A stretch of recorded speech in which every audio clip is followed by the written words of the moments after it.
I shouldn't be standing here, barefoot on her porch, feeling the summer air sticky against my skin, but I can't make myself leave. The hum of the old neighborhood fan mingles with the faint scent of gardenia drifting from her yard, and for a moment, it's like the world shrinks down to just her and me. My friend's mom, says, I don't play fair. And I've spent the last 5 minutes laughing nervously at the memory while trying not to let her see how fast my heart's beating. She opens the door before I can knock. I know I shouldn't be surprised. She always does that.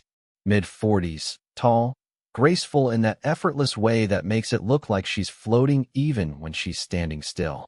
Her hair is the color of honey, streaked with silver that catches the sunlight, and she's wearing that soft blue blouse that somehow makes her eyes brighter. She's looking at me, really looking, and it's unsettling and thrilling all at once.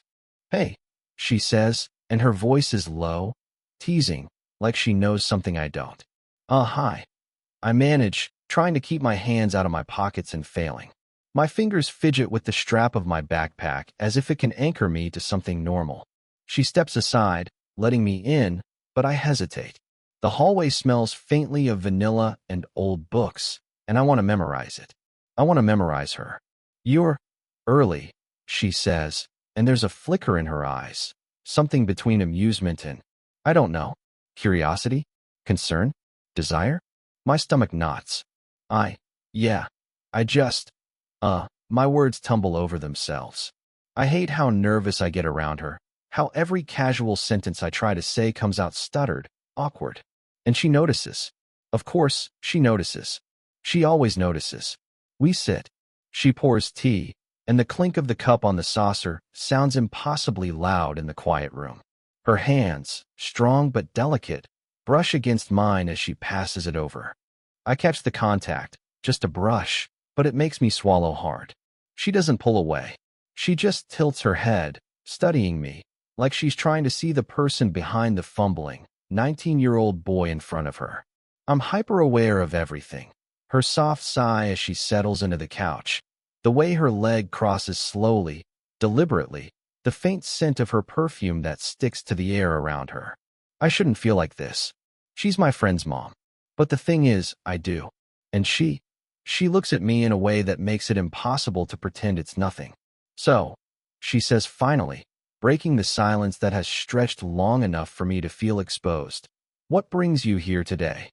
Her voice is light, but there's a tremor in the last word, almost imperceptible, that makes my chest tighten.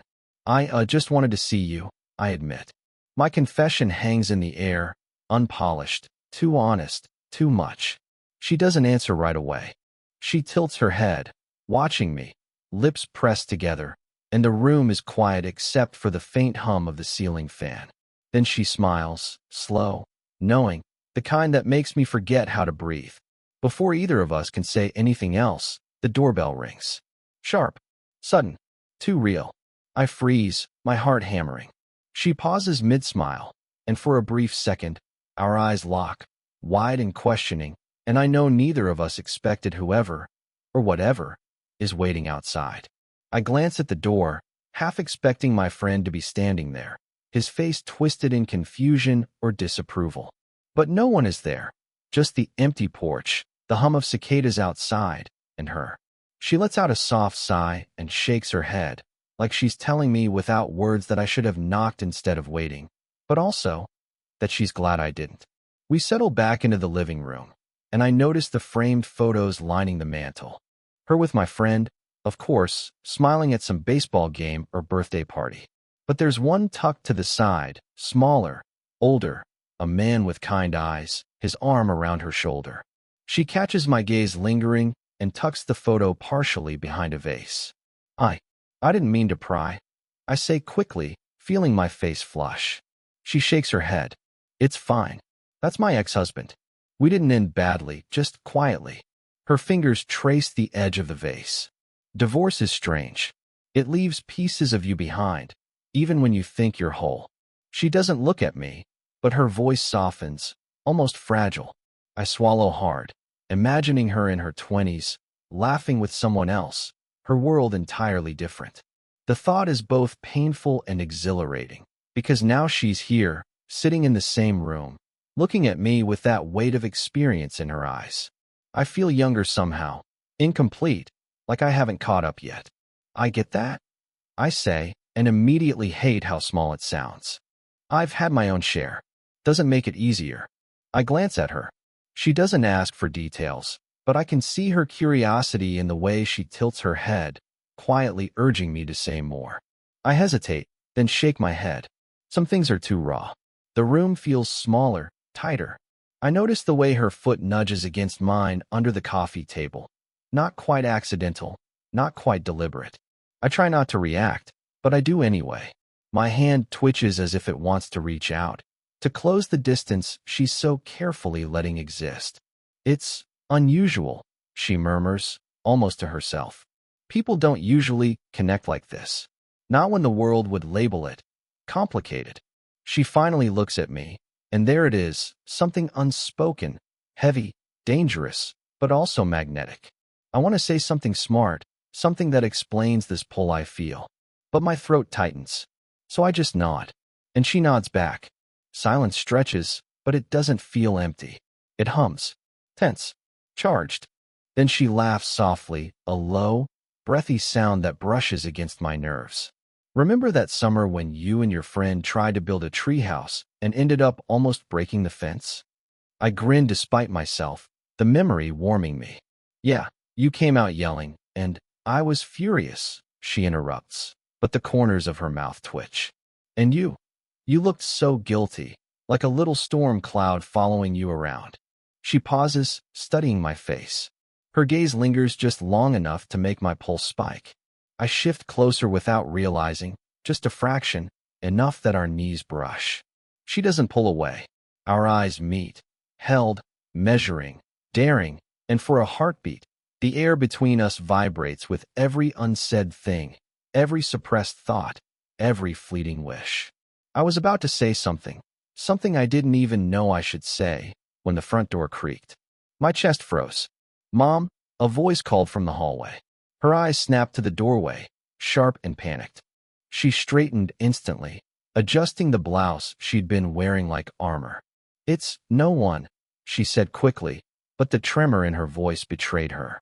I swallowed, realizing how exposed we'd been just sitting there, leaning slightly closer than we should have, the room smelling of tea and something I couldn't name, something intoxicating. "It's me," her son said, stepping in. Late 20s, bright grin, oblivious to the tension crackling in the air. "Thought I'd drop by and grab my—" He stopped mid-sentence, eyes flicking between us. Something tightened in my chest. The casual lie, the quiet denial of everything unspoken, was shattered in a second. She cleared her throat. "Just visiting a friend." Her hand rested lightly on the edge of the coffee table, knuckles pale. I wanted to reach out, but I couldn't. My own fingers were glued to my knees, trembling.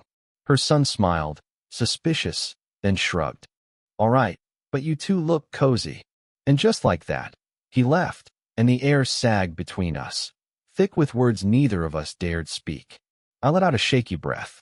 That was close. She didn't respond right away. She sank back into the couch, her fingers brushing her lips as if tasting the memory of what almost happened. "You shouldn't be here," she said finally, though her eyes didn't look angry. They looked aware. Aware of the pull, the wrongness, the thrill. "I know," I muttered, hating myself for how quickly my pulse had spiked, for how much I wanted her to argue, to hold me there, to admit what we both wanted. She stood suddenly, walking toward the kitchen. "Tea." Her voice was quiet, but it carried that tension, the unspoken dare. I followed, silently, like a moth to a flame. Every step made the space between us smaller, tighter. I could feel her warmth, the soft scent of her skin mingling with the tea leaves. Then she turned. I froze. She was closer than before, close enough that I could see the faint flecks of gold in her eyes, close enough that our hands could touch if I dared. And I almost did. Almost. But she leaned back, just slightly, breaking the moment, and I exhaled in frustration, and something like relief too, because we weren't supposed to do this. Not yet. Not like this. "I can't," she whispered, though not entirely to me. Her lips quivered as if the words were heavier than the summer air, heavier than the space we were trying to respect.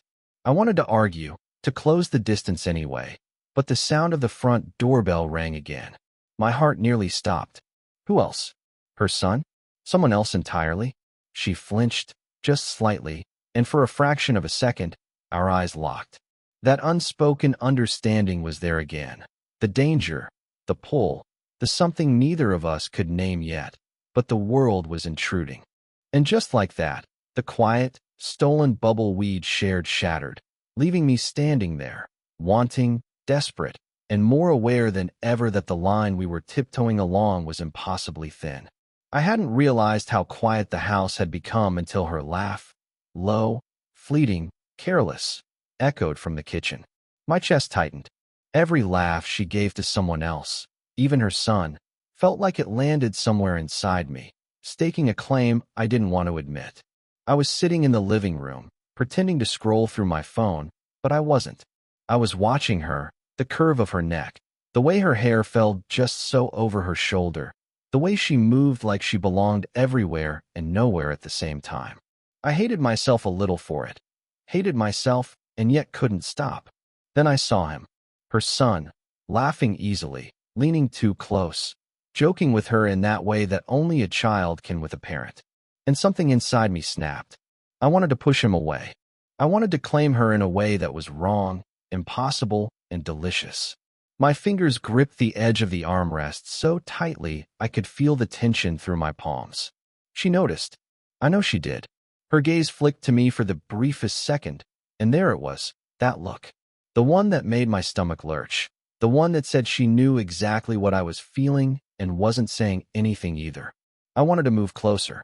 I wanted to close the space between us, to say something stupid and irrevocable, to reach for her hand, maybe her cheek. But the sound of laughter kept me frozen.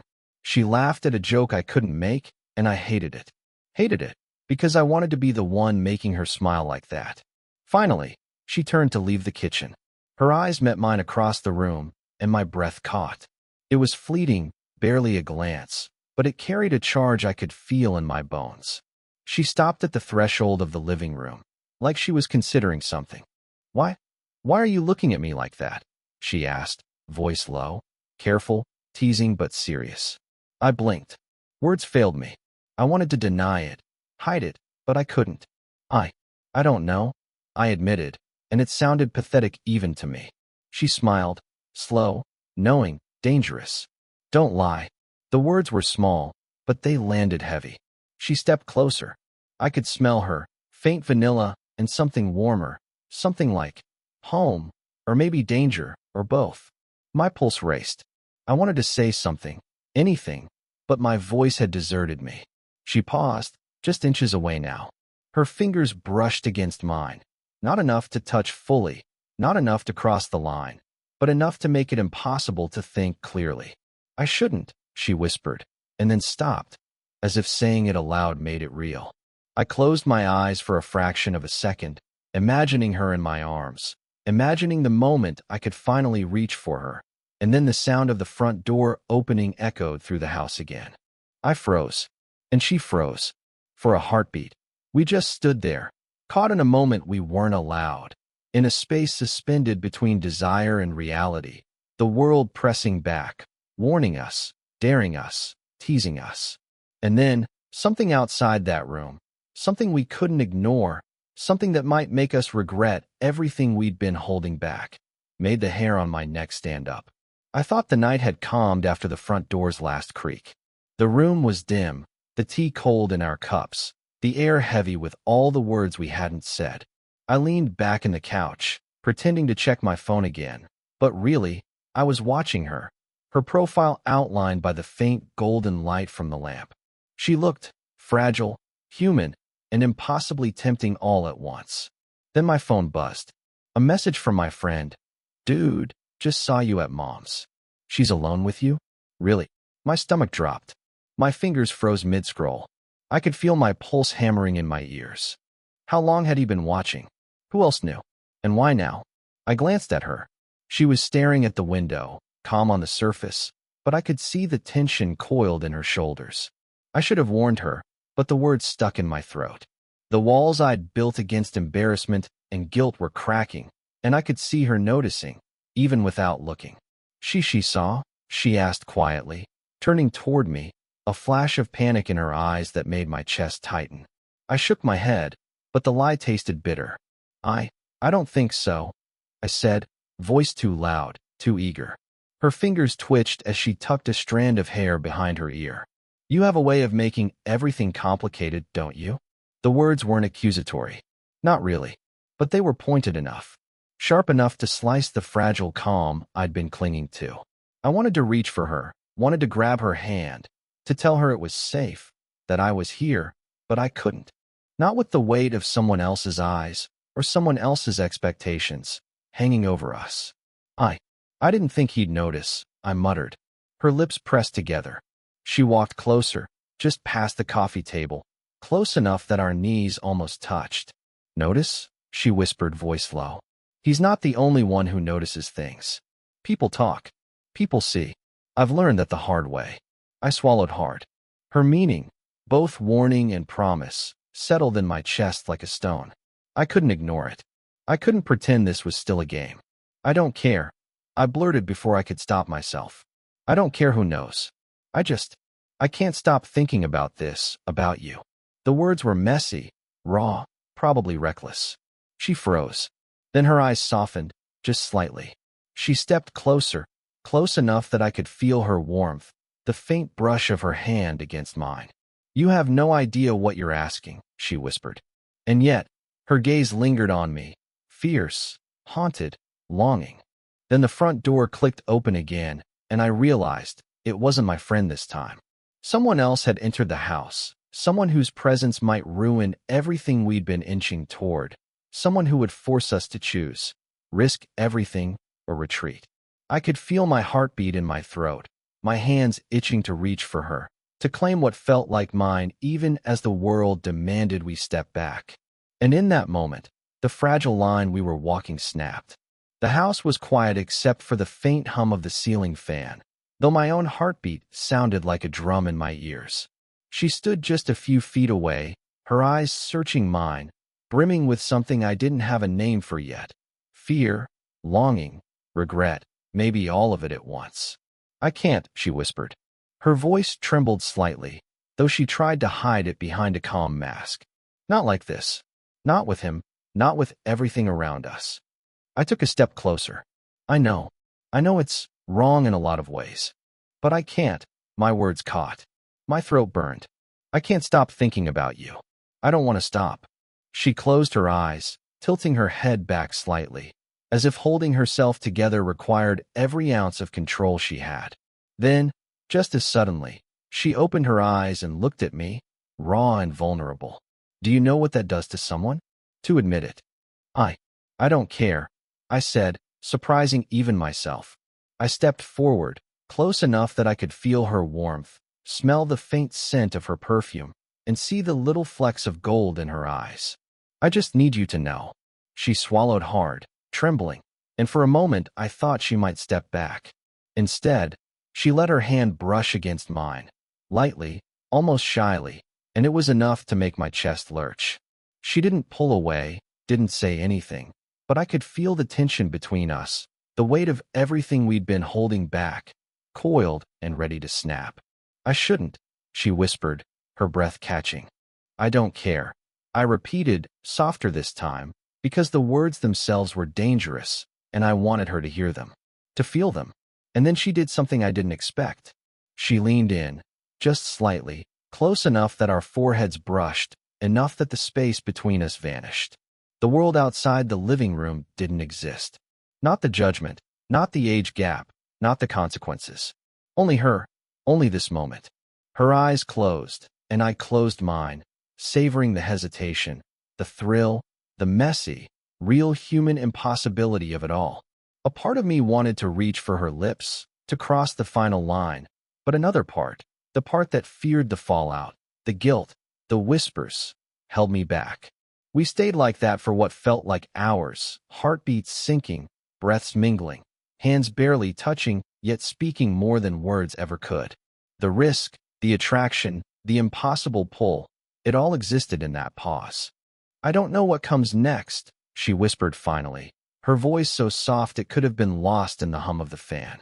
Neither do I admitted. But in that moment, it didn't matter. We understood each other, truly, for the first time. Messy, flawed, human. Two people who weren't supposed to feel this way, yet did, entirely. Outside, the world waited. Expectations, friends, consequences. But inside, there was only this. The warmth of her hand against mine, the weight of her gaze, the unspoken promise that something had begun, and maybe, just maybe, it was enough. And then the doorbell rang again. The doorbell rang again, sharp and insistent, but this time I didn't move. She didn't either. For a long moment, we just looked at each other, breath shallow, eyes locked. Outside, the world waited. Expectations, questions, consequences. But inside, the living room had shrunk to just us. Finally, she let out a quiet sigh and sank back into the couch, tugging me gently down beside her. My chest ached with the intensity of it all, the risk, the longing, the impossible attraction that had been building for weeks, months maybe, and now sat between us like a living thing. I don't know how we do this, she whispered, her hand brushing against mine. Not just being here, but all of it. The whispers, the looks, the judgments. I tilted my head, watching her, memorizing the subtle lines around her eyes, the way her lips trembled slightly when she spoke. We figure it out, I said, soft, unpolished, entirely honest. Step by step, one moment at a time. She glanced at me, searching, skeptical, but something in my voice seemed to reach her. She leaned closer, resting her head briefly against my shoulder. The contact was electric, but grounding at the same time. Her warmth seeped into me, quiet, steady, and for the first time, the risk felt bearable. I thought I was supposed to be careful, she admitted, voice low, almost a confession. I thought I could just walk away. But I can't. Not now. You don't have to, I said, gripping her hand lightly. We don't have to pretend. Not anymore. We just exist in this moment. That's enough. We sat like that for a long while, letting the silence speak, letting the unspoken promises between us breathe. Outside, the world moved, continued, and waited. But inside, in the quiet hum of the fan and the lingering scent of tea and summer nights, we had carved out something entirely ours. Messy, human, real. At some point, she tilted her head up to look at me, a small, hesitant smile breaking through. You really don't care what anyone thinks. I care, I said honestly, but not enough to stop. Not when it's you. Her eyes softened, something between relief, wonder, and a quiet joy I hadn't expected to see. And in that moment, I realized we had both made a choice. Not perfect, not simple, but ours. We had chosen each other, with all the risk, and all the hope that came with it. The doorbell rang again, faint this time, distant almost, like a reminder that life outside would continue. But we didn't move.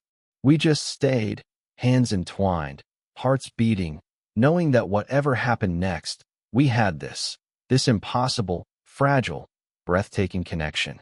And as the sun dipped lower outside, casting the room in golden shadows, I whispered, almost to myself, we'll figure it out. Together. Her hand squeezed mine, a promise, a dare, a beginning.